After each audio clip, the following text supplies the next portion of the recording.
بسم اللہ الرحمن الرحیم۔ السلام علیکم ورحمۃ اللہ وبرکاتہ۔ الحمد للہ وکفی وسلام علی عبادہ الذین اصطفی، اما بعد۔ حاضرین و ناظرین، یہ درس نمبر 1645 ہے اور آج سورۃ الاحزاب کی صرف ایک آیت کی تلاوت اور تشریح کی جائے گی، آیت نمبر 21 چلے سب سے پہلے ہم اس ایک آیت کی تلاوت کرتے ہیں، لفظی ترجمے اور ترجمے کے بعد تشریح کرتے ہیں۔ اعوذ باللہ من الشیطان الرجیم، بسم اللہ الرحمن الرحیم۔ لقد كان لكم في رسول الله أسوة حسنة لمن كان يرجو الله واليوم الآخر وذكر الله كثيرا، صدق اللہ العظیم۔ لفظی ترجمہ یوں ہے، لقد كان البتہ تحقیق ہے، لکم تمہارے لیے، فی رسول اللہ اللہ کے رسول میں، اسوۃ حسنہ اچھا نمونہ، لمن اس کے لیے جو کان یرجو اللہ اللہ سے ملاقات کی امید رکھتا ہو، والیوم الآخر اور یوم آخرت کی، وذکر اللہ اور اللہ کی یاد کرتا ہے، کثیرہ بہت زیادہ۔ ترجمہ یوں ہے، تمہارے لیے رسول اللہ کی ذات میں بہترین نمونہ ہے، اس شخص کے لیے جسے اللہ سے ملنے اور روز قیامت کے آنے کی امید ہو اور وہ اللہ کا کثرت سے ذکر کرتا ہو۔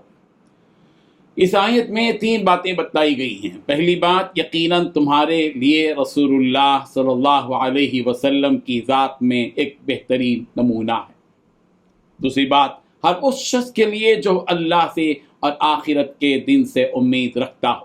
تیسری بات، اور کثرت سے اللہ کا ذکر کرتا۔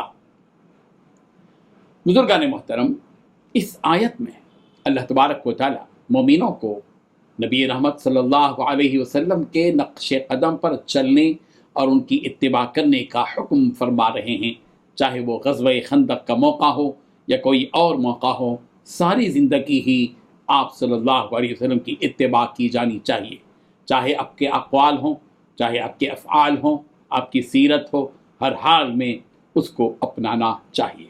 چنانچہ اللہ تعالیٰ نے فرمایا کہ نبی رحمت صلی اللہ علیہ وسلم کی ذات گرامی میں مومنوں کے لیے جو اللہ سے امید لگائے بیٹھے ہیں اور آخرت سے بھی، کہ اگر ہم شہید ہو جائیں یا ہم نیک اعمال کرنے کے بعد اس دنیا کو چھوڑ کر ہمیشہ کی زندگی کی طرف جائیں تو ہمیں ہمارے اعمال کا پورا بدلہ ملے گا۔ ان لوگوں کے لیے، ایسے لوگوں کے لیے رسول رحمت صلی اللہ علیہ وسلم کی ذات گرامی بہترین نمونہ ہے، اور یہ مومنین ایسے ہیں کہ اللہ کا ہر حال میں ہر گھڑی ذکر کرتے رہتے ہیں، اس کے ذکر سے وہ کبھی غافل نہیں ہوتے۔ مفسرین نے کہا کہ مومنین سے کہا جا رہا ہے کہ اس غزوے کے موقع پر جو مشکلیں نبی رحمت صلی اللہ علیہ وسلم برداشت کر رہے ہیں، اس میں تمہارے لیے ایک نمونہ ہے، بہترین نمونہ ہے کہ ایک نبی ہو کر وہ اتنی مشقتیں برداشت کر رہے ہیں، تو ہم کیوں ان کاموں سے میں شریک نہ ہوں۔ اس میں مومنین کے لیے ایک نمونہ اور ایک مثال ہے۔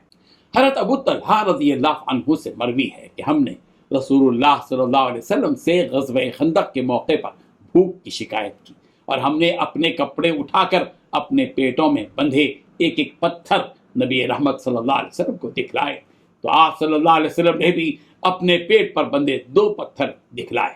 یہ ترمذی کی روایت ہے۔ بعض مفسرین نے کہا کہ ہر حالت میں نبی رحمت صلی اللہ علیہ وسلم کی ذات مبارک نمونہ ہے۔ ہمیں کسی بھی عمل کے کرنے سے پہلے یہ دیکھ لینا چاہیے کہ اس معاملے میں نبی رحمت صلی اللہ علیہ وسلم کا طرز عمل کیا تھا، اور اسی پر ہمیں عمل کرنا چاہیے۔ جیسے کہ بہت ساری حدیثیں اس معاملے میں مروی ہیں، جن میں سے چند حدیثیں آپ کی خدمت میں پیش کی جاتی ہیں۔ بخاری کی روایت ہے جسے حضرت ابن عمر رضی اللہ عنہما نے بیان فرمایا، کیا تم لوگ عمرے کی حالت میں صفا و مروہ کا طواف کرنے سے پہلے اپنی بیویوں سے جماع کرتے ہو؟ حالانکہ نبی رحمت صلی اللہ علیہ وسلم 7 چکر بیت اللہ کے طواف کرتے، پھر مقام ابراہیم کے پیچھے 2 رکعت نماز پڑھتے، پھر صفا و مروہ کا طواف کرتے۔ بتلانا یہ ہے کہ تمہارا عمل غلط ہے، صحیح سے پہلے جماع جائز نہیں۔ پھر آپ رضی اللہ عنہ نے یہ آیت تلاوت فرمائی، لقد کان لکم فی رسول اللہ اسوۃ حسنہ، کہ تمہارے لیے اللہ کے رسول کی زندگی میں بہترین نمونہ ہے۔ حضرت ابن عباس رضی اللہ عنہما سے مروی ہے کہ حضرت عمر بن خطاب رضی اللہ عنہ حجر اسود کے پاس تشریف لائے اور اس سے مخاطب ہو کر کہنے لگے کہ اے پتھر، اگر میں نے میرے محبوب صلی اللہ علیہ وسلم کو تجھے بوسہ لیتے اور تیرا استلام کرتے نہ دیکھتا تو میں بھی یہ کام نہ کرتا. پھر آپ رضی اللہ عنہ نے یہ آیت پڑھی لقد کان لکم فی رسول اللہ اسوۃ حسنہ.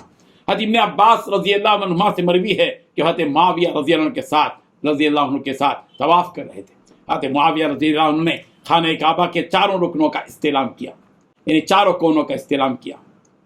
اس پر حضرت ابن عباس رضی اللہ عنہ نے فرمایا کہ آپ نے ان دونوں رکنوں کا استلام کیوں کیا؟ حضرت معاویہ رضی اللہ عنہ نے کہا کہ خانہ کعبہ کی کسی چیز کو نہیں چھوڑنا چاہیے. اس پر حضرت ابن عباس رضی اللہ عنہ نے فرمایا لقد کان لکم فی رسول اللہ اسوۃ حسنہ. مطلب یہ تھا کہ آپ صلی اللہ علیہ وسلم نے ایسا نہیں کیا، جبکہ آپ کا طریقہ ہمارے لیے نمونہ ہے. یہ بات سن کر حضرت معاویہ رضی اللہ عنہ نے کہا کہ آپ نے سچ کہا. اللہ اکبر. اللہ تعالی ہم سب کو رسول رحمت صلی اللہ علیہ وسلم کی سیرت طیبہ کو اختیار کرنے کی توفیق عطا فرمائے. آمین. وآخر دعوانا ان الحمد للہ رب العالمین.